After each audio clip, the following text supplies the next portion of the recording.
आप सबन के प्रणाम। हम विद्या भास्कर मिश्र आज कविवर धरीक्षण मिश्र जी के चुनाव पर लिखल एगो बहुत प्रसिद्ध कविता के पाठ करे चाहतानी। ई कविता आज के समय में प्रासंगिक बा।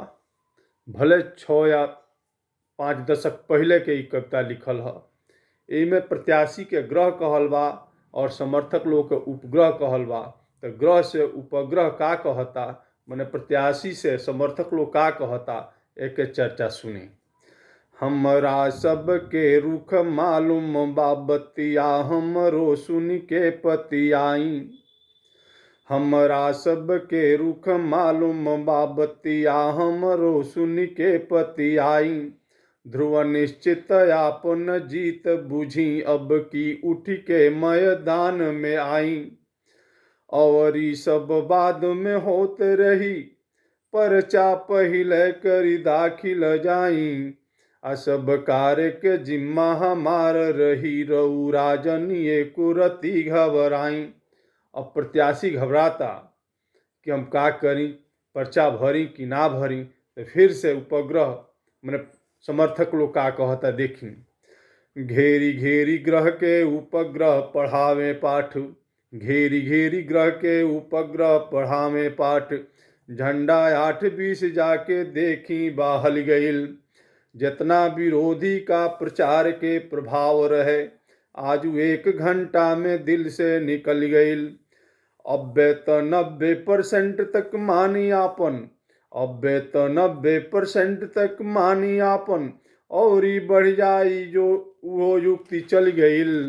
आ जहाँ जहाँ जाके जनता के समझौनी हम, तहाँ तहाँ मानी की नक्शे बदल गईल।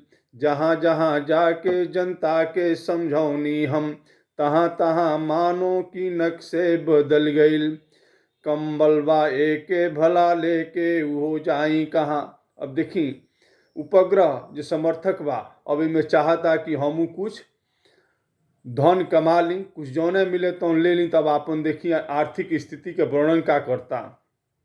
कंबल बाए के भला लेके हो जाई कहाँ। लइकन का ओढ़े के घर ही छोड़ी आई ले। पैदल तो हमरा से चलिए ना जात जादे। ऐसे ना ढेर दूर चक्कर लगा पाई ले।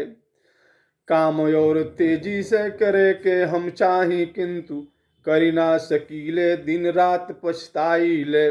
संजोग से ठंडा के समय ओहू बड़ा रहे आ एहू बड़ा ठंडा के मौसम बा। तब देखी ओके भी जिक्र कैल बा। कोट बा पुरान ओ में सन्न दे बेयारी मारे। बानी कमजोर देह ठंड से बचाई ले। अंतिम चरण देखी। का बताई ऐसन जबान आई खराब बाटे। उपग्रह कहत रहे ग्रह से, समर्थक प्रत्याशी से कहत रहे का बताई ऐसन जबान आई खराब बाटे। केहू में धर्म बा ना केहू में ईमान बा। हमरा से और कुछ रौरा से और कुछ कहे के बा ना किछु जबान के ठिकान बा। कहे के बा ना किछु जबान के ठिकान बा। बड़े बड़े लोगन के चिन्ह लहनी यही बेरी। जे विश्वासघात कैले निछान बा। एक तो चुनाव बिना पेनिए के लोटा हवे। आज के ना हवे इ तो मसल पुरान बा। धन्यवाद। प्रणाम।